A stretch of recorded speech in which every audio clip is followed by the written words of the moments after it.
everyone, John here, slingshotfutures.com. Welcome to the daily futures market outlook for tomorrow's trading. Tomorrow being the 23rd of the month, going on February 23, rounding out the month now. Pretty good movement overall. Certainly can't complain. This week has been very giving in terms of volatility, so well, it's given us a couple things to work with, and we got plenty to talk about. So before we jump on in, as always, make sure to swing it over to Slingshot Futures, scroll down, and click on the Join the Daily Outlook newsletter. From there, you'll be able to sign up for our newsletter email list. You'll be notified every time one of these videos comes out. Along with that, in the email itself, you go over a bunch of stuff that we just don't have time to cover in the video, and that's going to be everything from stocks, crypto, anything of interest that's happening to set up will be in that newsletter as well. So make sure to sign up for that so you don't miss anything interesting going on. Of course, along with that, make sure to click on the live trading subscription and trial info so you can check out the trade room for a free 3-day trial in the room. You can hang out with us for a couple days, get your feet a little bit wet, and see what we're all about. It's a great way to kind of hang out with us for a couple days, ask some questions, see how we approach the markets, and see how trading is done. So make sure to sign up for that if you haven't done that yet already. Now, first of all, the euro has pulled back, and we did have that snap back up to resistance. 23,695 continues to act as a strong area of support and resistance. We didn't really get much bearish follow through. We had a slight little gap down once they opened back up, and then not really a whole lot else. A little bit of bearishness, but ended up pulling all the way back up, and guess where they went? 23,695. Turned right back around again, and now we're seeing about 4 hours or so far. Well, actually, you got about an hour and a half on this candle, so really about 7 hours of resistance off of this area trying to push the market back down. This has a semblance of one of two things. We see an exhaustive push lower and an aggressive correction up. That could be the start of a V bottom, just kind of small, right? And that might lead into a big overmove back towards 25,625, and we may not come back to these lows again for a while. The other thing that we're seeing here, though, the other side of the coin, rather, is a big sell move down. Sellers don't really want to sell that far down. They may feel that the move is already done. You don't want to sell at the bottom hoping it goes further. You want to sell at a better price. And because this rally up, even though it was very aggressive, never broke above those highs, it might just be sellers that are scaling into this move and saying, hey, you know what? I'm able to get some really good prices. Now let's drive the market back down to the lows. I would still love to see a dip down to retest that major area of support between 22,085 down to the lows at around 21,400 or so. That whole area is going to be a big magnet for support, and the buyers are likely going to be building in pretty aggressively down there. But as long as we're chopping around this 23,695, it seems like we're having a hard time getting away from it. We poked it when it first created, broke back above it, got dragged right back to it. Tried breaking away, got dragged right back to it. Tried breaking down, nope. Tried going up, nope. We're right back again. So given this kind of context that we're seeing right now, it wouldn't be a surprise to see more continuation to the downside to grab that level of support and then see price get sucked right back up towards that 23,695, which really works out to what we're looking for anyway. I want to see more bearish continuation in the overnight session now that sellers have been given a chance to scale in for some better prices. If we do break above this kind of wick top, though, that might be all she wrote for the sellers, and we might see a lot of sellers jumping ship, and then we can use that as a level of support. Now, you might also notice that if, depending on when that happens and how quickly it happens, we might be able to utilize the bottom of the channel on a retest for that as well. So definitely a couple areas of interest. So we're bearish as long as we're below that area around 23,810. Underneath that is bearish. Above that, we're looking for a breakout retest for support.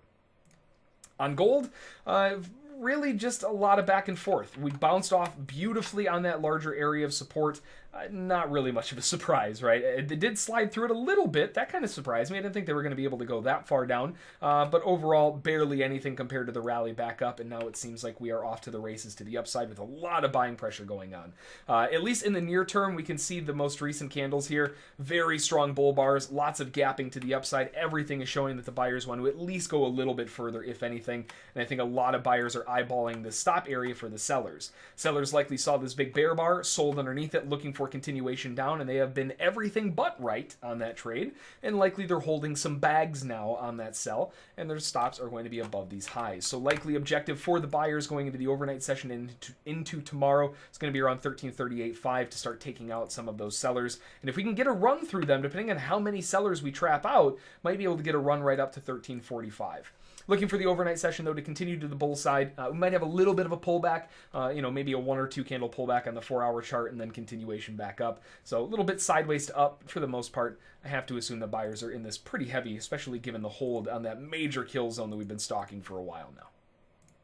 Over on crude, crude oil made its way all the way back up again, retesting the 50%, breaking through it a little bit, and testing the next major level of resistance. We finally have a retest of that previous swing low.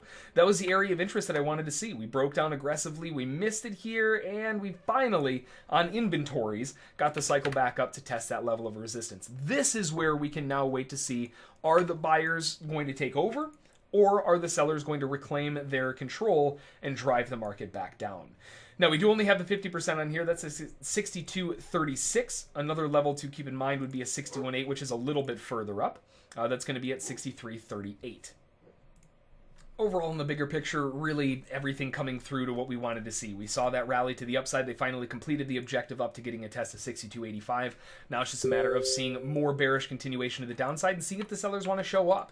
I don't really want to be the first one to the party. This is a very strong bull rally to the upside, and it's getting bigger and bigger. That could be a sign of exhaustion. And what I mean is a small candle, bigger, bigger, bigger. They're starting to kind of blow off those highs. And that might, again, just be a sign of exhaustion where the sellers end up taking back over and the buyers roll over and let the market dive back down. But until we see at least a secondary attempt from the sellers to try to push the market down, although I do want to see the sell side kick in the overnight session, might be a little bit tough right now just because of the amount of bullish pressure in. This amount of bullish pressure will be likely to see at least another attempt at breaking out through those highs of 63.09 first, and that might just lead to a test of the 61.8 after that. But we are in the area of interest, and again, as normal trends go, we have a breakdown, we come back to that swing area for a retest, and that's where the market makes a decision. Are they going to continue back down and continue the trend, or are we instead going to see something like this with a higher low and a reversal back up, and then we can use that as a level of support. So this is going to be a big area, whether it's falling down, going up, doesn't matter. This is going to be an area that we want to keep our eyes on at 62.85, and again, just being a little bit early to the party right now might be asking for trouble. So we'll give it a little time and see if the sellers can continue this push to the downside. And then finally, the S&P just chopping back and forth, having a very hard time getting anything done. We're back to the earlier range after that quick snap to the 61.8. We did find a little bit more continuation from the bear side, so very likely sellers sold underneath that, found a little continuation showing, hey, you know, even though like we were just talking about a little while ago, sellers don't necessarily always want to sell that far down because most of the move might have already happened. We did see a little bit of confirmation. We had that big bear bar down, and they followed it up with another one. And now with this rally internally within that candle, as long as it stays below that high, sellers are likely building into positions here to try to drive the market further down.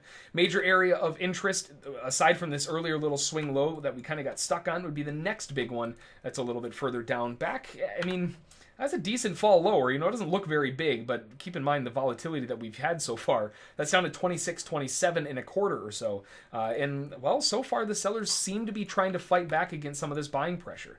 The buyers did have a good rally to the upside, and they did complete a little bit further movement to the upside. Sellers still aren't showing up with a whole lot of conviction. So what I would really like to see is a good, strong bear bar break underneath back inside this range top at 703.5, and then we can find some selling pressure to drive the market back down again and see if we can reclaim that 25.58 and a quarter. Right now, we're still just kind of range bound with at first, it honestly kind of looked like a flag, but they failed the breakout, and now we're trying to fail down, maybe back up. Whenever you have a lot of those maybes and ifs and thens and a lot of chop and slop, probably more range bound for right now. So staying on guard. I like the sell side. I think the sell side has the bias right now, but both sides of trade are likely going to be favorable, being able to buy low, sell high, with more of an emphasis on selling high.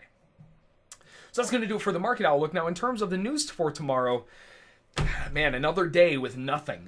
Tomorrow morning out of Germany, we have the GDP quarter-over-quarter for quarter 4, forecasted at 0.6%. Out of the Eurozone, we have the CPI for January year-over-year at 5 o'clock, and that's going to be a forecast of 1.3%. And then out of Canada at 8:30, we have the core CPI for January. No forecast on that, but the previous was negative 0.5%. No U.S. news. So there's nothing really that we have to worry about tomorrow in terms of the U.S. session. We do have some Canadian news that might kind of falter the market around an early morning. If you are an early morning trader, you definitely have some news to keep your eyes on. But for the U.S. session, we don't have much. So unless something pops up in the overnight, we might have a very slow Friday. And after a kind of a delayed week, since Monday was a holiday, we might have a lot of traders that are itching to get out of that door and back home, maybe to the beach houses, depending on where they live. Might be an early in, early out day scenario tomorrow as well. Either way, though, like we always say, doesn't matter what market you're trading. Make a plan, trade the plan, follow those rules. You'll be A-okay. Until next time, we'll see y'all then.